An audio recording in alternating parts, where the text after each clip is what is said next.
December 10th, 2022, Cristiano Ronaldo walks down the tunnel in tears. The world watches his dream die. 8 days later, Lionel Messi lifts the golden trophy. Game over. Right? The GOAT debate is settled. That is what the world told us. But they forgot one thing. They forgot who they were talking about. And in 2026, the king returns for one last war. To understand the weight of this return, you have to remember the pain of that exit. While Messi was instrumental, heroic, delivering Argentina's first World Cup since 1986 with the world at his feet, Ronaldo was on the other side. He didn't get a hero's farewell, he got the bench. He watched his national team crash out in the quarterfinals. He watched his dream die from the sidelines. The World Cup was the soul stone of football. The one artifact that would instantly ascend its carrier to undisputed GOAT status. Messi grabbed it, Ronaldo lost it. And his exit wasn't just a loss, it was humiliating. At 37 years old, that was supposed to be the end, his last chance at immortality gone. But here's the thing about Cristiano Ronaldo. He does not accept the script handed to him. If the narrative says it's over, he tears it up. He grabs the pen back, and he starts writing his own story all over again.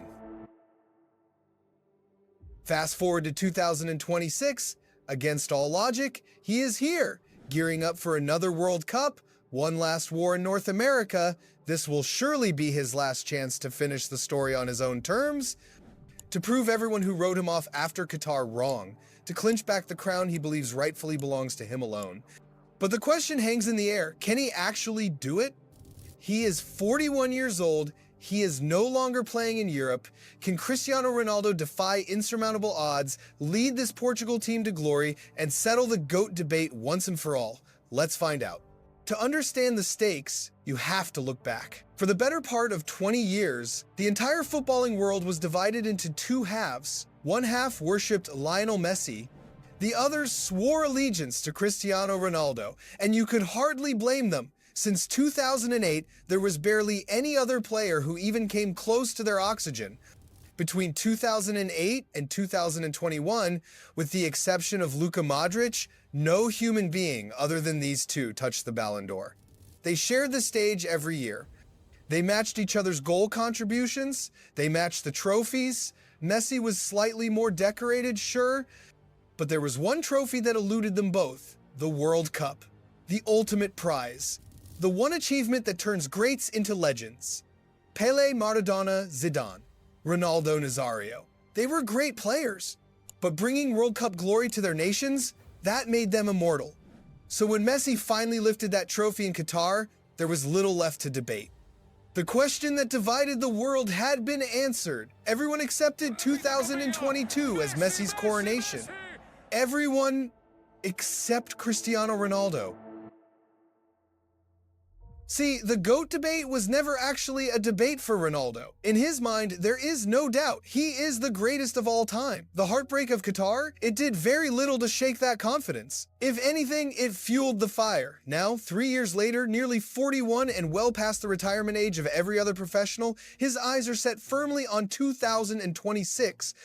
This could very well be his last chance to rewrite his legacy. And this isn't a delusion. Because he isn't alone. He has a squad behind him, full of world-class players, all willing to fight to death for him. A World Cup win isn't just a far-fetched dream. Let's take a look at the army heading to North America. After that ignominious exit against Morocco in 2022, Portugal didn't crumble. They got stronger, they went on a tear, they won every single game in the following year.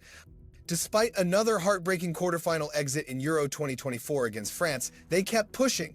That run culminated in last summer's UEFA Nations League final. Portugal faced the Euro champions, Spain. They defeated them. And Ronaldo? He didn't just watch. He scored a crucial goal. He finished the tournament as top scorer. Portugal became the first team to win the tournament twice, announcing themselves as serious contenders for the World Cup. Believe it or not, Portugal's form isn't even their biggest strength. It's the roster. At present, Portugal is stacked with world-class talent. We are talking Champions League winners, key players for the biggest teams on earth: Paris Saint-Germain, Manchester City, AC Milan, Juventus, Chelsea. You could argue that Portugal has the most talented squad at the 2026 World Cup, period. This gives them a massive edge. Look at the starting 11. Ruben Dias and Nuno Mendes, absolute walls in defense.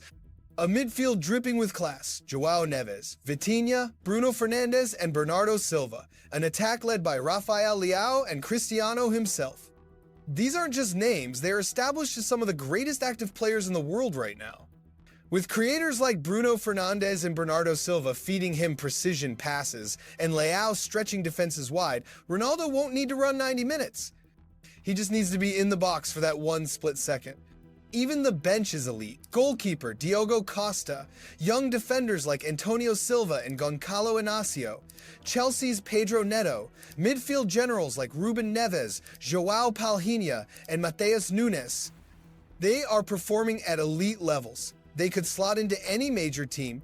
No other international team in the world can boast a talent pool this deep. Is there a weakness? The only noticeable crack could be the number 9 position. Ronaldo may be among the greatest strikers to ever play the game, but he will be 41 next summer. The modern game, typified by manager Roberto Martinez, mandates strikers to lead the press when out of possession. Can Ronaldo's physical limitations handle that intensity? Goncalo Ramos is the likely backup, but he has struggled for a starting spot in a star-studded PSG lineup, limiting his scoring numbers. We all remember 2022. Manager Fernando Santos infamously dropped Ronaldo for a young Ramos who paid off that faith with 3 goals. Martinez prefers intensity and control. It will be fascinating to see how he adjusts his tactics to accommodate Ronaldo. So far, despite a couple of bad results against Ireland and Hungary, he has made it work. Ronaldo has starred, but the unforgiving format of the World Cup offers no guarantees. Speaking of the format, let's look at the road to glory. The draw has been kind for now. Portugal sits in Group K alongside Uzbekistan, Colombia, and one of New Caledonia, Jamaica, or DR Congo. Colombia poses the biggest threat, but in the likely scenario of Portugal topping the group, they move to the new round of 32. There, they face a third-place finisher from groups D, E, I, J, or L. They need to be careful. They'd want to avoid Group I, which includes France, Senegal, and Erling Haaland's high-flying Norway. Survive that? A win could pit them against the likely winners of Group B, Switzerland, or the dangerous co-hosts, Canada. Beyond this point, things get terrifying. The quarterfinals could see a blockbuster clash. Portugal versus Argentina, Ronaldo versus Messi, the defending champions. In the scenario that both teams top their groups, this is the match the world stops to watch. In the semifinals, they could face Brazil. And if they win that battle, Spain could be waiting in the final, a rematch of the Nations League where Portugal came out on top. Alternatively, depending on standings, a semifinal against England and a final against France could be on the cards. Despite the challenges, the 2026 World Cup presents the greatest opportunity yet for Portugal to win the biggest prize in football for the first time in history. But for Cristiano Ronaldo, it represents so much more. It could be the final chapter of one of the greatest individual stories ever told. A 41-year-old legend, refusing to bow to time. Refusing to accept the ending the world tried to write for him in Qatar. For 2 decades, he has defied logic. He has defied expectations. He has defied the limits of physical sports. And now, standing on the edge of the final frontier, he has one last mountain left to climb. This is why he's still here. Why he's still hungry. Why he's still fighting. One last dance. One last battle. Could this finally be the moment Cristiano Ronaldo grabs the one trophy that escaped him for 2 decades and rewrites history in the most outrageous way imaginable? Or could it be another tournament to forget, permanently ending his dreams to be forever remembered as the one true GOAT? But that's the real question. What do you think? Is Ronaldo's final World Cup going to be legendary? Or will it be heartbreaking? Will Portugal shock the world or fall short once again? Let me know your thoughts in the comments. I want to see how many of you truly believe he can pull this off. And if you enjoyed this breakdown, make sure to like the video and subscribe for more deep World Cup stories just like this one. The road to 2026 is only getting started, and you won't want to miss what's coming next.